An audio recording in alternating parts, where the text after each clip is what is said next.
శ్రీ గురుభ్యో నమ.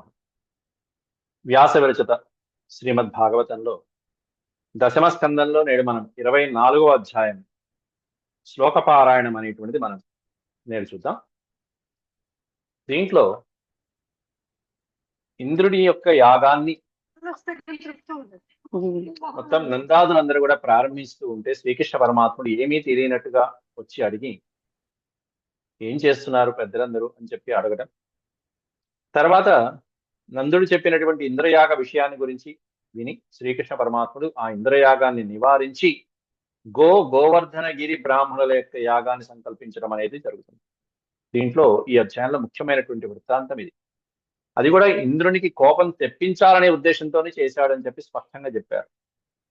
నేడు ఈ శ్లోకాల పారాయణ చేస్తూ మధ్యలో ఒక 10-15 నిమిషాలు అవసరమైతే సందేహ నివృత్తి చేసుకోవడానికి, ఎవరికైనా సందేహాలు ఉంటే, లేకపోతే ఒక చర్చలాగా, ఎందుకంటే ముఖే సరస్వతి అంటారు కాబట్టి ఒక్కొక్కరికి వారి వారి అనుభవాల ద్వారా, లేకపోతే పెద్దలు విన్నటువంటి మంచి వ్యాఖ్యానాల వలన, లేకపోతే అనేకమైనటువంటి పుస్తకాలు చక్కగా చదవటం వలన వచ్చినటువంటి అనేక విషయాల్ని అందరికీ తెలియచేయడానికి ఇది ఒక వేదికగా కూడా వాడుకోవచ్చు. మనం ఇప్పుడు నేను చెప్తున్నట్టే మీకు తెలిసినటువంటి విషయాలను కూడా 10 మందికి పంచుకునేటానికి ఈరోజు ఈ శ్లోకం పారాయణ క్రమంలో కొంతసేపు మనం సమయం కేటాయించడం జరుగుతుంది. అది ఎవరైనా ఉపయోగించదలుచుకుంటే ఉపయోగించుకోండి. ఒక చర్చలాగా, అంటే మనం చెప్పుకున్నటువంటి విషయాలులోనే ప్రస్తావించుకుంటే మంచిది, ఇతర విషయాలు కాకుండా ఈ అధ్యాయంలోనే ప్రస్తావించుకుంటే మంచిది. ముందుగా దైవస్మరణ చేసుకుని ప్రారంభించుకుందాం.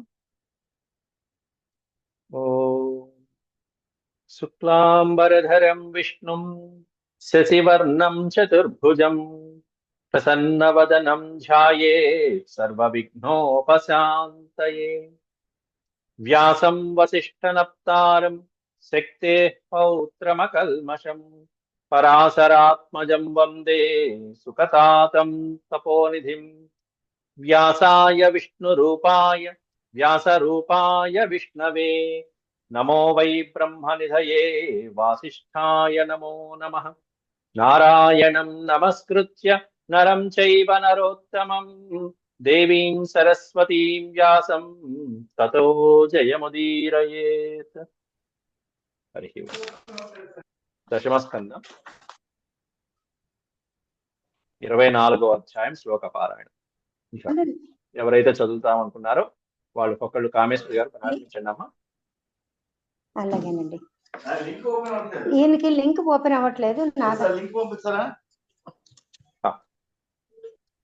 లింక్ ఒకసారి పంపించండి సార్, ఫ్రెష్ లింక్. నిన్న కూడా ఇదే ప్రాబ్లం వచ్చింది. మేడం గారి ఫోన్ లో ఆన్ అయిందా అండి? నాది వచ్చిందండి. అయితే ఒకసారి ఫోన్ స్విచ్ ఆఫ్ చేసి ఆన్ చేసుకుంటే, ఆయన ఫోన్ ఒకసారి స్విచ్ ఆఫ్ చేసి ఆన్ చేసుకుంటే మళ్ళీ వస్తుంది. నేను స్టార్ట్ చేశాను గురుగారు. మీరు స్టార్ట్ చేయండి. 24వ అధ్యాయం శ్రీకృష్ణుడు ఇంద్రయాగమును నివారించుట.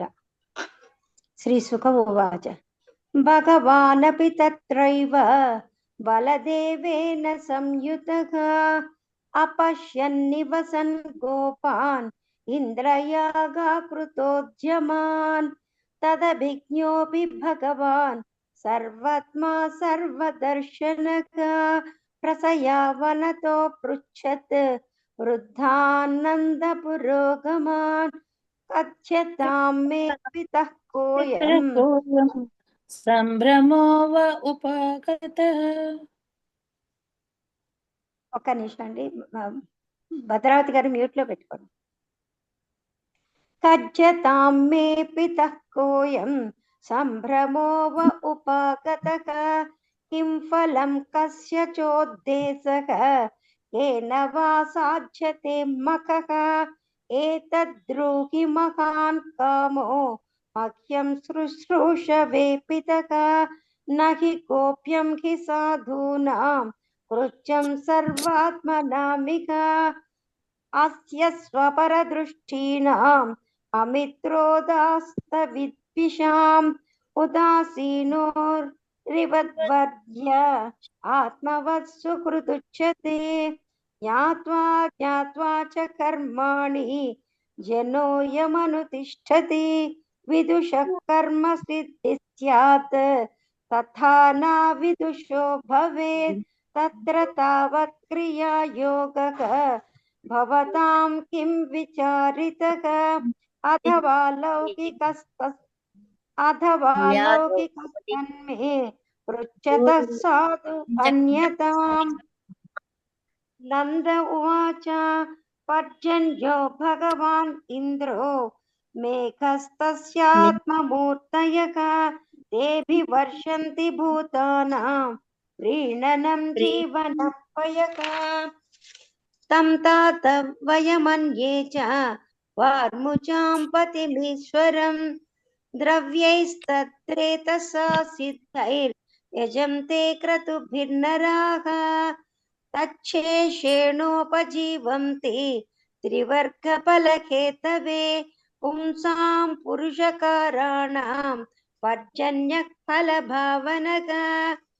11th కూడా చదివేనా సార్? కొద్దిమ్మ వేరే వాళ్ళు చదువుతారు. బాగా చదివారు, సంతోషం. ఓపెన్ అయిందండి. నాకు ఓపెన్ అయింది సార్.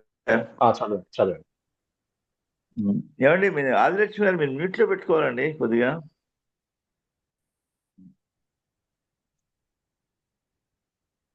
One minute sir. ఏవం విస్సుజే ధర్మం పారంపర్యాగతం నరః కామలోభాద్ భయాద్వేషాత్ సవై నాప్నోతి శోభనం. శ్రీసుక ఉవాచ. One minute sir. వచో నిశమ్య నందస్య తథాన్యేషాం ప్రజోకసాం ఇంద్రాయ మన్యుం జనయన్ పితరం ప్రాహ కేశవః. శ్రీ భగవానువాచ.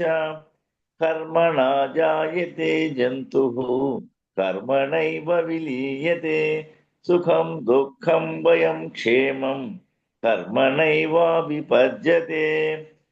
అస్తి చేదీశ్వరః కశ్చిత్ ఫలరూప్యన్య కర్మణాం కర్తారం భజతే సోపి నహ్యకర్తుః ప్రబుర్షిసః.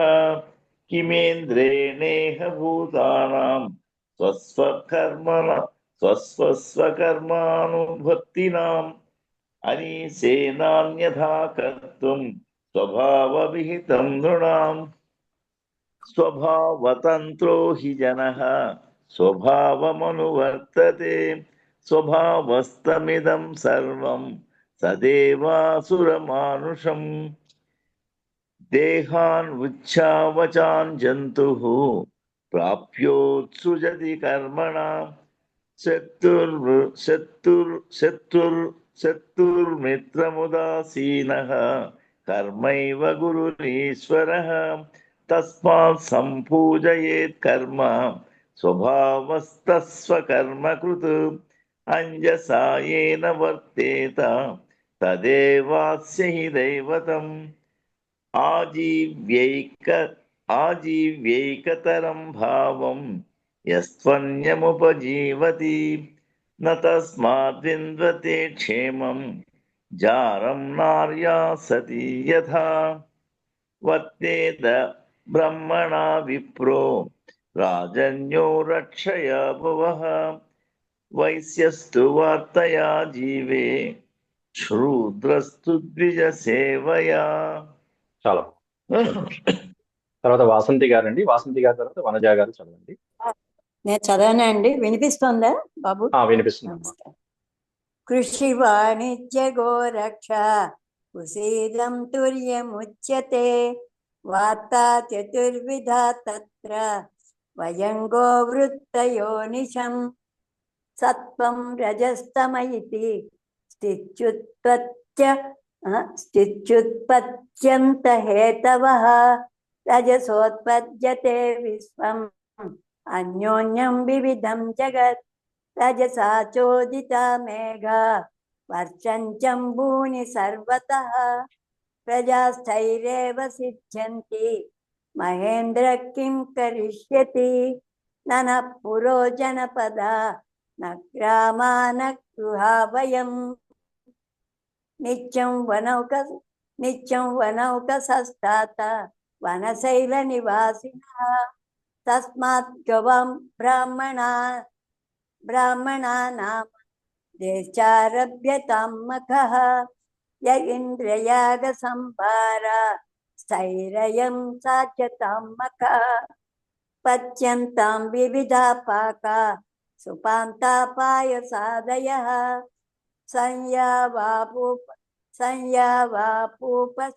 సంయావాపూపషష్కుల్యః సర్వదోహశ్చ గృహ్యతాం హూయంతామగ్నయ సమ్యక్ బ్రహ్మవాదిభిః అన్నం బహుగుణం తేభ్యో దేయం వో దక్షిణా అన్యేభ్యశ్చ స్వచాండాల పతితేభ్యో యదార్హతః యవసంచ గవాం దత్వా గిరయే దీయతాం బలిః ఫలం కృతా భుక్తవంతః స్వనులిప్తా సువాససః ప్రదక్షిణం చ కురుత గోవిప్రానల పర్వతాన్ ఏతన్మమ మతం తాత క్రియతాం యది రోచతే అయం గోబ్రాహ్మణాద్రీణాం మహ్యం చ దయితో మఖః.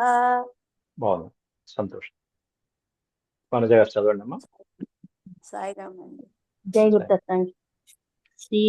శ్రీశుక ఉవాచ కాలాత్మనా భగవతా శక్రదర్పం జిఘాంసత ప్రోక్తం నిశమ్య నందాద్యాః సాధ్వగృహ్ణంత తత్వచః తథా చ వ్యదదుః సర్వం యదాహ మధుసూదనః వాచయిత్వా స్వస్త్యయనం తద్ద్రవ్యేణ గిరిద్విజాన్ ఉపహృత్య బలి సర్వాన్ అదృతాయవసం గవాం గోధనాని పురస్కృత్య గిరిం చక్రుః ప్రదక్షిణం అనాంస్య నడుజుక్తాని తే చారుహ్య స్వలంకృతాః గోపశ్చ కృష్ణవీర్యాణి గాయంత్యః సద్విజాశిషః కృష్ణస్త్వన్యమత్తమం రూపం గోపవిశ్రంభణం గతః శైలోస్మీతి బ్రువన్ భూరి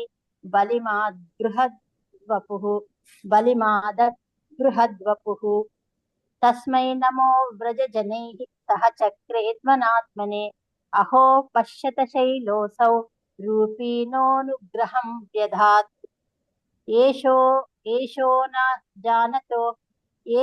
వజానతో మర్త్యాన్ కామరూపీ వనౌకసః హంతి హస్మై నమస్యామః శర్మణే ఆత్మనో గవాం ఇచ్చద్రిగోద్విజమఖం వాసుదేవ ప్రణోదితాః యదా విధాయతే గోపాః సహ కృష్ణా వ్రజం యయుః इति श्रीमद्भागवते महापुराणे पारमहंस्यां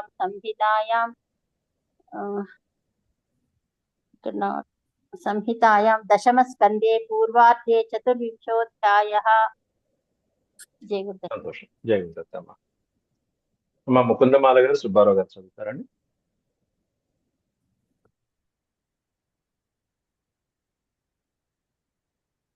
ముకుందమాల గారు, సుబ్బారావు గారు, ఆ తర్వాత ఆదిలక్ష్మి గారు.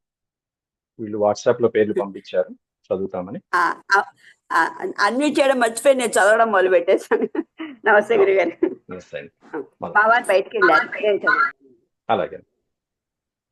శ్రీ శుక ఉవాచ భగవానపి తత్రైవ బలదేవేన సంయుతః అపశ్యన్నివసన్ గోపానింద్రయాగ కృతోద్యమాన్ తదభిజ్ఞోపి భగవాన్ సర్వాత్మా సర్వదర్శనః ప్రశ్రయావనతో పృచ్ఛద్వృద్ధాన్నంద పురోగమాన్ కథ్యతాం మే పితః కోయం సంభ్రమోపగతః కిం ఫలం కస్య చోద్దేశః కేన వా సాధ్యతే మఖః ఏతద్బ్రూహి మహాన్ కామో మహ్యం శుశ్రూషవే పితః నహి గోప్యం హి సాధూనాం కృత్యం సర్వాత్మనామిహ అస్య స్వపరదృష్టీనామమిత్రోదాస్తవిద్విషాం ఉదాసీనోరివద్వర్జ్య ఆత్మవత్సుహృదుచ్యతే జ్ఞాత్వా చ కర్మాణి జనోయమనుతిష్ఠతి విదుషః కర్మ సిద్ధిः స్యాత్ తథా నా విదుషో భవేత్ తత్ర తావత్ క్రియాయోగో భవతాం కిం విచారితః అథవా లౌకికస్తన్మే పృచ్ఛతః సాధు భన్యతాం. నంద ఉవాచ పర్జన్యో భగవానింద్రో మేఘాస్తస్యాత్మమూర్తయః తేభివర్షంతి భూతానాం ప్రీణనం జీవనం పయః తం తాత వయమన్యే చ వార్ముచాం పతిమేశ్వరం ద్రవ్యైస్తద్రేతసా సిద్ధైర్యజంతే కర్తృభిర్నరాః తచ్ఛేషేణోపజీవంతి త్రివర్గఫలహేతవే పుంసాం పురుషకారాణం పర్జన్యః ఫలభావనః. చాలా బాగుంది. ఆదర్శ్ గారు చదువుతారమ్మా. నమస్కారం గురుగారు. య ఏవం విసృజేత్ ధర్మం పారంపర్యాగతం నరః కామాల్లోభాద్భయాద్వేషాత్ స వై నాప్నోతి శోభనం. శ్రీశుక ఉవాచ వచో నిశమ్య నందస్య తథాన్యేషాం వ్రజౌకసాం ఇంద్రాయ మన్యుం జనయన్ పితరం ప్రాహ కేశవః. శ్రీభగవానువాచ కర్మణా జాయతే జంతుః కర్మణైవ విలీయతే సుఖం దుఃఖం భయం క్షేమం కర్మణైవాభిపద్యతే. అస్తి చేదీశ్వరః కశ్చిత్ ఫలరూప్యన్యకర్మణాం కర్తారం భజతే సోపి నహ్యకర్తుః ప్రభుర్హి సః. కిమింద్రేణేహ భూతానాం స్వసకర్మానువర్తినాం కిమింద్రేణేహ భూతానాం స్వస్వకర్మానువర్తినాం అనీశేనాన్యథా కర్తుం స్వభావ విహితం నృణాం. స్వభావతంత్రో హి జనః స్వభావమనువర్తతే స్వభావస్థమిదం సర్వం సదేవాసురమానుషం. దేహానుచ్చావచాన్ జంతుః ప్రాప్యోత్సృజ్యతి కర్మణ శత్రుర్మిత్రముదాసీనః కర్మైవ గురురీశ్వరః. తస్మాత్ సంపూజ్యయేత్ కర్మ స్వభావస్తస్వకర్మకృత్ అంజసాయేన వర్తేత తదేవాస్య హి దైవతం. ఆజీవ్యైకతరం భావం యస్త్వన్యముపజీవతి న తస్మాద్విందతే క్షేమం జారం నార్యసతి యథా. వర్తేత బ్రహ్మణా విప్రో రాజన్యో రక్షయా భువః వైశ్యస్తు వార్తయా జీవేత్ శూద్రస్తు ద్విజ సేవయా. నమస్కారం గురుగారు. నమస్కారం అండి. ఆనందరావు గారు చదువుతారండి. నమస్కారం. నమస్కారం. కృషి వాణిజ్య గోరక్షా కుసీదం తుర్యముచ్యతే వార్తా చతుర్విధా తత్ర వయం గోవృత్తయో నిశం. సత్వం రజస్తమ ఇతి స్థిత్యుత్పత్త్యం హేతవః రజసోత్పద్యతే విశ్వమన్యోన్యం వివిధం జగత్. రజసా చోదితా మేఘా వర్షంత్యం భూని సర్వతః ప్రజాస్థైరేవ సిద్ధ్యంతి మహేంద్రః కిం కరిష్యతి. నః పురో జనపదా న గ్రామా న గృహా వయం నిత్యం వనౌకసస్థాత వనశైల నివాసినః. తస్మాత్ గవాం బ్రాహ్మణా నామ ద్రేశ్చారభ్యతాం మఖః. య ఇంద్రయాగ సంభారా స్థైరయం సాధ్యతాం మఖః. పచ్యంతాం వివిధాః పాకాః సూపాంతాః పాయసాదయః. సంయావాపూప శష్కుల్యః సర్వదోహస్య గృహ్యతాం. పూయంతామగ్నయః సమ్యక్ బ్రాహ్మణైర్బ్రహ్మవాదిభిః. అన్నం బహువిధం తేభ్యో దేయం వో ధేను దక్షిణాః. అన్యేభ్యశ్చాస్వచాండాల పతితేభ్యో యథార్హతః. యవశం చ గవాం దత్వా గిరయే దీయతాం బలిః. స్వలంకృతా భుక్తవంతః స్వనులిప్తాః సువాససః. ప్రదక్షిణాం చ కురుత గోవిప్రానలపర్వతాన్. ఏతన్మమ మతం తాత క్రియతాం యది రోచతే. అయం గో బ్రాహ్మణాద్రీణాం మహ్యం చ దయితో మఖః. సంతోషం. చాలా బాగుంది. ఇంకెవరైనా చదువుతారండి? ఎవరు చదవలేకపోతే కనుక చదువుతారండి. నమస్కారం గురుగారు. నేను చదవనా గురుగారు? చివరి 8 శ్లోకాలు. వినపడుతోందా గురుగారు నా మాట? వస్తుందండి. శ్రీ శుక ఉవాచ కాలాత్మనా భగవతా శక్రదర్పం జిఘాంసత ప్రోక్తం నిశమ్య నందాద్యాః సాధ్వగృహ్ణంత తద్వచః తథా చ వ్యదధుః సర్వం యథాహ మధుసూదనః వాచయిత్వా స్వస్త్యయనం తద్ద్రవ్యేణ గిరిద్విజాన్ ఉపహృత్య బలీన్ సర్వాన్ ఆదృతాయ వసంగవాం గోధనాని పురస్కృత్య గిరిం చక్రుః ప్రదక్షిణం అనాంస్య నడుధ్యుక్తాని తే చారుహ్య స్వలంకృతాః గోప్యశ్చ కృష్ణవీర్యాణి గాయంత్య సద్విజాశిషః కృష్ణస్త్వన్యతమం రూపం గోపవిశృంభణం గతః శైలోస్మీతి బ్రువన్ భూరి బలిమాద్ అద్బృహద్వపుః తస్యై నమో వజ్రజనైః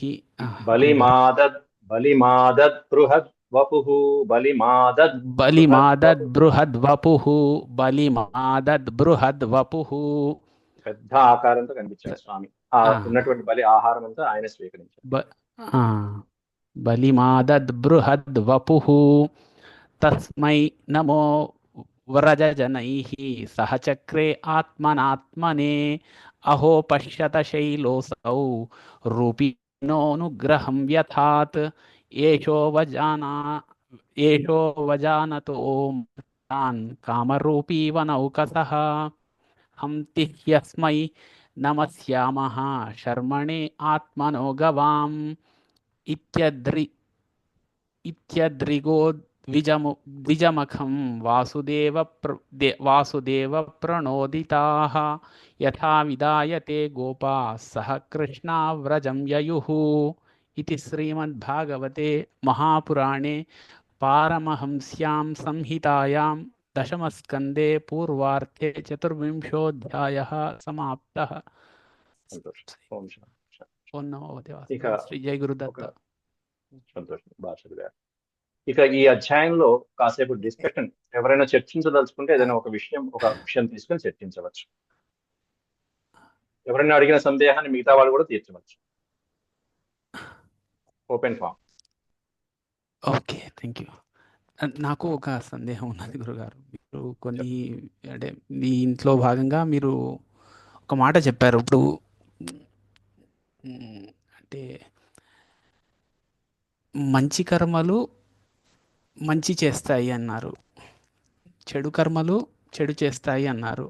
అంటే మనం చేసే కర్మ అనే విషయంలో ఇక్కడ నేను ఇప్పుడు ఎలా అంటున్నానంటే, ఇప్పుడు కర్మ అనేది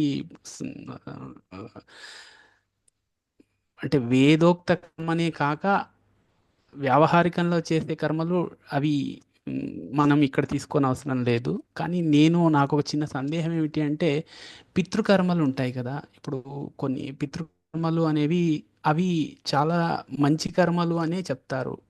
సో అంటే నేను విన్నది, పెద్దలు చెప్పింది అయితే నాకు తెలిసినంత వరకు మంచి కర్మలు అనే చెప్తారు. కానీ కొందరు, అంటే నేను వ్యవహారంలో గమనించినంత వరకు ఎందుకో తెలియదు కానీ అంటే అపరకర్మ అనేది ఒక రకమైనటువంటి దోషము అని ఎందుకు భావిస్తారో తెలియదు గురుగారు. అది అంటే అంటే దీన్ని అంటే మనం ఎలా తెలుసుకోవాలి, అంటే ఎలా దీన్ని మనం ఎందుకు ఇలా అనుకుంటారు అనే విషయాన్ని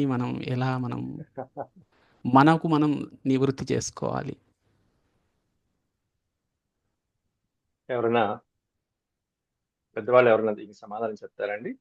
మీరు ఎవరైనా చెప్పేవాళ్ళు ఉంటే చెప్పవచ్చు. మిగతా వాళ్ళ అభిప్రాయాలు కూడా తెలుసుకుందాం ఈ విషయాలు. పితృకర్మలు మాకు తెలిసినందుకు అది పుణ్యకర్మలు, అది విధిగా చేయాల్సిన కర్మలు. పితృదేవత ఆశీర్వచనం ఎప్పుడు ఉండాలి కాబట్టి మనందరికీ, మన కుటుంబ వృద్ధికి అది కావాలి కాబట్టి పితృకర్మలు తప్పకుండా చేయాలి. అది మంచి కర్మగా భావించి పుణ్యకర్మగా భావిస్తూ మనం తప్పకుండా విధి తప్పకుండా చేయాలని నా ఉద్దేశం. చాలా బాగుంది. పితృకర్మ నమస్కారం అండి. అనేటువంటిది చెప్పండి ఆనందరావు గారు. ఇప్పుడు అడిగారు అంటే పితృకర్మలు, పరకర్మలు. పరకర్మలంటే ఈ ఐహికంగా మన కోసం మనం చేసుకునే కర్మలు, నిత్య నైమిత్తిక కర్మలు ఉన్నాయి. నిత్య కర్మలు వేరే, నైమిత్తిక కర్మలు వేరేగా ఉంటున్నాయి. ఇవి కాకుండా పరకర్మలు కూడా ఉన్నాయి. అంటే పరుల కోసం మనం చేస్తున్నాం. ఆల్రెడీ వాళ్ళు మనల్ని విడిచి వెళ్ళిపోయారు. ఎక్కడికి వెళ్ళారు? పరలోకానికి వెళ్ళారు. సో ఆ పరలోకంలో వాళ్ళు ఎలా ఉన్నారు, ఏం చేస్తున్నారు అని వాళ్ళ హితవు కూడా మనం కోరుకుంటున్నాం కాబట్టి మన మీద వాళ్ళకి అనురాగం ఉంటుంది కాబట్టి వాళ్ళ ఎడల అంటే ఆ విధంగా వెళ్ళిపోయిన పితృదేవతలు, పితృలోకానికి వెళ్ళిన మనవాళ్ళు వాళ్ళ యొక్క మన చూపేటువంటి మన అనురాగానికి మనం బద్ధులమై మన యొక్క ప్రేమానురాగాలకి అనుగుణంగా మనం వాళ్ళని సంవత్సరానికి ఒకసారి స్మరించుకుంటూ ఉంటాం. సంవత్సరం అంటే వాళ్ళకి ఒక రోజు అనగా మనం నిత్యము వాళ్ళని స్మరించుకుంటూనే ఉన్నామన్నమాట.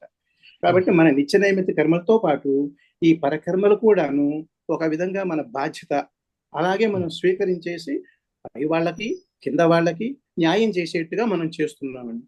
అందుకే ఈ పితరుల విషయంలో మనం ఏమైనా తప్పులు చేసి ఉంటే పశ్చాత్తాపంతో మనము వీళ్ళకన్నీ కూడాను ఈ విధంగా జరిగి ఉంటే క్షమించండి అని వాళ్ళ గురించి కూడాను మనము తప్పులు ఏమైనా తెలుసో తెలియకో చేసి ఉంటామా అని చెప్పేసి మనము ఆ పరకర్మలు చేస్తూ వాళ్ళని సంతోష పెడుతూ ఉంటాము. అందుకే మనకు ఈ బ్రహ్మగారు కూడాను ఒకసారి ఈ విషయమై చెప్పారు. ఎవరి వలన మనకు ఈ జన్మ వచ్చిందో, ఎవరు సకల దేవతా స్వరూపులు, ఎవరి ఆశీస్సుల వల్ల మనకు ఈ సుఖాలన్నీ కలుగుతూ ఉన్నాయో అట్టి మహాత్ములైన మన పితృదేవతలకు, పితరులకు నమస్కారము. ఇది విధిగా మనము రోజు చేసుకోవచ్చు. అందులో తప్పేం లేదు. చేసుకుంటే చాలా మంచిది. వాళ్ళ ఆశీర్వాదాలు మన మీద ఉంటాయని నా అభిప్రాయం. నమస్కారం. చాలా బాగుంది. ఇంకెవరైనా వివరిస్తారండి?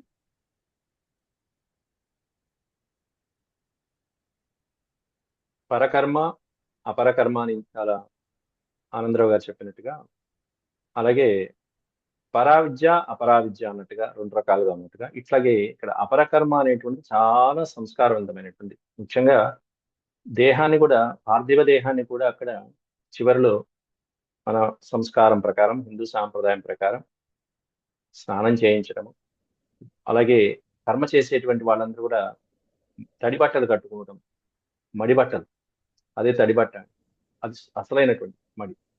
ఆ కర్మ అంతా కూడా ఎవరూ ముట్టుకోకుండా ఆచరిస్తారు.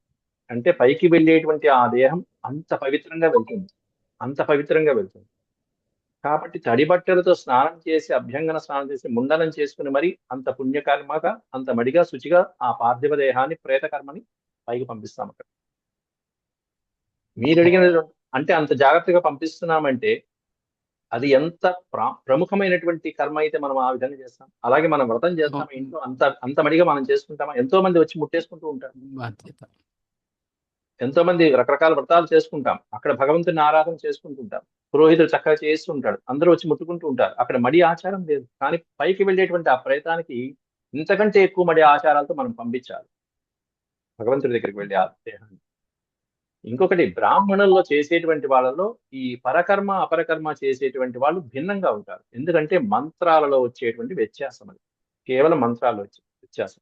ఈ పరకర్మలు చేసేవాళ్ళు అంటే వ్రతాలు చేసేవాళ్ళు, లేకపోతే మిగతా కార్యక్రమాలు చేసేటువంటి వాళ్ళు అపరకర్మలు, ఆ మంత్రాలు అనేటువంటివి చెప్పరు. ఎందుకంటే ఒక్కోసారి ఈ పరకర్మలు చేసేటువంటి వాళ్ళు, ముఖ్యంగా వ్రతాలు ఇట్లాంటివి, నోములు ఇట్లాంటివి చేసేవాళ్ళు అపరకర్మలు కూడా చేస్తూ ఉన్నారు అనుకోండి, అలవాట్లో పొరపాటున ఒక మంత్రంలో ఇది కలిసిపోతూ ఉంటుంది, కలిసిపోయే మంత్రాలు ఉంటాయి. సవ్యం వేసుకోవాలి, అపసవ్యం వేసుకోవాలి అనేటువంటి ఒకసారి కలిసిపోయాయంటే చాలా ప్రమాదం అయిపోతున్నారు. అందువలన అపరకర్మలు చేసేటువంటి బ్రాహ్మణులు కేవలం ఆ వృత్తిని విడిగానే ఎంచుకున్నారు.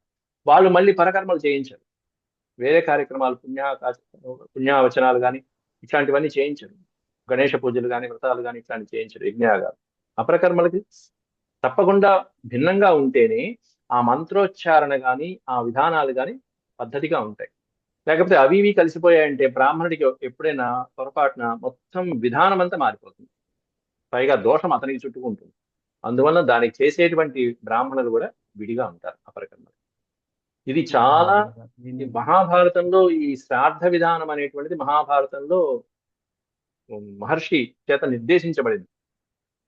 ఈ విధంగా చేస్తున్నా నా కుమారుడికి అని చెప్పి, చిన్న కుమారుడు మరణిస్తే ఇలా చేస్తున్నానని చెప్పంగానే వాళ్ళ తండ్రి నాయన అగస్త్యుడు దుర్వాసుడు ఎవరు మహర్షి పేరు చూసి చెప్తాను, నువ్వు చేసినటువంటి విధానం అంతా కూడా శాస్త్రబద్ధంగా చేశావు, రేపటి నుంచి ఈ శ్రాద్ధం ఇలా చేయబడుతుందని చెప్పి ఒక అధ్యాయం అంతా చెప్తారు శ్రాద్ధ విధానం ఎలా చేయాలనేది. కాబట్టి పితృకర్మలు, పితృ రుణం, దైవ రుణము పితృ రుణం రెండోదే. అది దేవతల తర్వాత పితృదేవతలే. చాలా ముఖ్యమైనటువంటి విధానం. కాకపోతే నిన్న చెప్పాంగా, ఇవన్నీ విధానాలు కలియుగంలో తగ్గిపోయి చివరికి ఎంతవరకు వచ్చిందంటే మమ అనుకునేదాకా వచ్చేసింది. అలా లోపభూయిష్టమైందే తప్ప చాలా పవిత్రతని సంతరించుకునేది ఈ పితృ కార్యక్రమాలు అనేవి. బ్రాహ్మణుల్లో మాత్రం జాగ్రత్త పడతారు.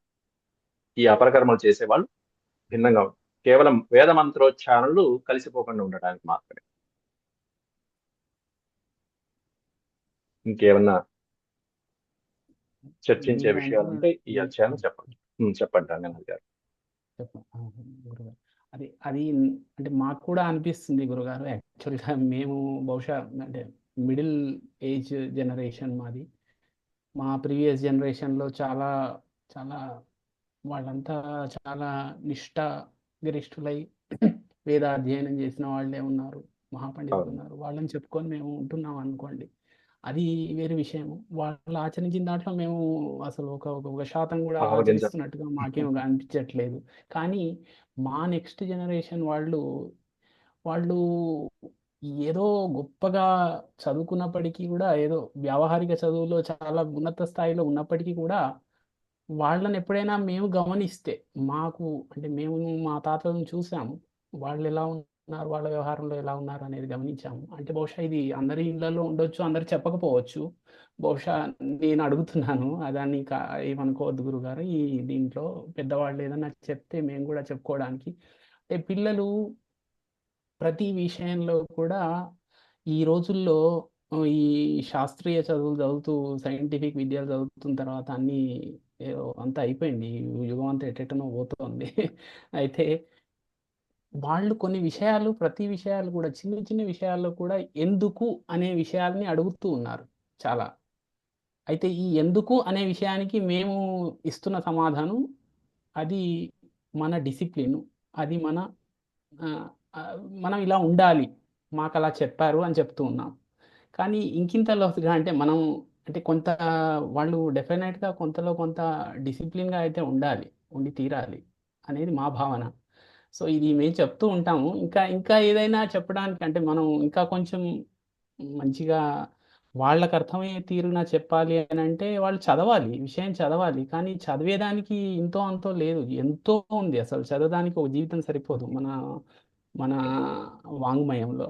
సో అది కొంచెం ఒక్కోసారి అనిపిస్తుంది ఛాలెంజింగ్ గా. మరి తెలియదు గురుగారు ఎట్లా అవుతుందో. కొన్ని తెలియకపోయినా కూడా పిల్లల చేత ఆచరించి వాళ్ళు అర్థం చేసుకునే స్థాయికి, ఆ వయసుకి వచ్చినప్పుడు దాన్ని విశదీకరించడం చాలా ఉత్తమమైనటువంటి ప్రక్రియ. చిన్నప్పుడు మనకి ఏం రాకపోయినా అమ్మ పద్యాలు నేర్పించేసింది, అమ్మమ్మలు శ్లోకాలు నేర్పించేశారు. అమరకోశం, శబ్దాలు మొదలైన సంస్కృతంలో కూడా ఇట్లాగే నేర్చుకుంటారు చిన్నప్పుడు. వాటికి ఏం తెలియదు, ఎందుకంటే చిన్నప్పుడు ధారణా శక్తి ఎక్కువగా ఉంటుంది. వల్లి వేసేస్తూ ఉంటారు వేదం. ఈ వేద మంత్రాలు, వాటి అర్థాలు వాడికి తెలియదు. అవగాహన వచ్చే స్థాయి వచ్చేటప్పటికి 10 ఏళ్ళు 12 ఏళ్ళు వయసు వచ్చేటప్పటికి మెల్లగా అర్థాలు చెప్పడం ప్రారంభిస్తారు. అట్లాగే పిల్లల వయసు వాళ్ళకి తెలియపోయినా ఈ సంస్కారం మనం అలవాటు చేయాలి. ముందుగా మన పెద్దలు మనకు అందించినది తర్వాత తరానికి ముందు అందించేసేయాలి. వాడికి తెలియపోయినా సరే గుడి కట్టడం నేర్పించాలి, కొబ్బరికాయ కొట్టడం ఈ సంకల్పం. ఆ కొబ్బరికాయ ఎందుకు కొడతారు, హారతి ఎందుకు ఇస్తారు, ఇవన్నీ రహస్యాలు సమయానుకూలంగా మనం చెప్పాలి. వయసు అనుభవం ద్వారా వాడు మరికొంత నేర్చుకుంటూ ఉంటాడు. ఇది తప్పకుండా ఉండాలి. ఒక టీచర్ అయినా సరే స్కూల్లో, పాఠశాలలోకి వెళ్ళిన తర్వాత విద్యార్థులకి మేము చెప్పేది కేవలం 1/4. వాడు మిగతా 1/4 స్నేహితుల ద్వారా నేర్చుకుంటాడు, మిగతా 1/4 అనుభవం ద్వారా నేర్చుకుంటాడు. అట్లా మెల్లమెల్లగా వాడి చదువు అలా వృద్ధి చెందుతూ ఉండాల్సింది. ముందు మనం అందించాల్సింది మన కల్చర్. పితృ రుణము అనేటువంటి ప్రధానమైనటువంటి చాలా సంస్కారాలు అనేవి పిల్లలకు అందించాలండి. సంతోషం, చాలా బాగుంది. ప్రయత్నిస్తున్నాం ఇక గురుగారు. 2 నిమిషాల సమయం ఉంది. చాలా ఇంకా చాలా స్వస్తి శాంతి వచనం పడుతుంది. Thank you. రేపు మరొక అధ్యాయంలో కలుద్దామండి. ఓం శాంతి శాంతి శాంతి. యదక్షరపద భ్రష్టం మాత్రాహీనం చ యద్భవేత్ తత్సర్వం క్షమ్యతాం దేవ నారాయణ నమోస్తుతే. సర్వం శ్రీకృష్ణార్పణమస్తు. హరి ఓం.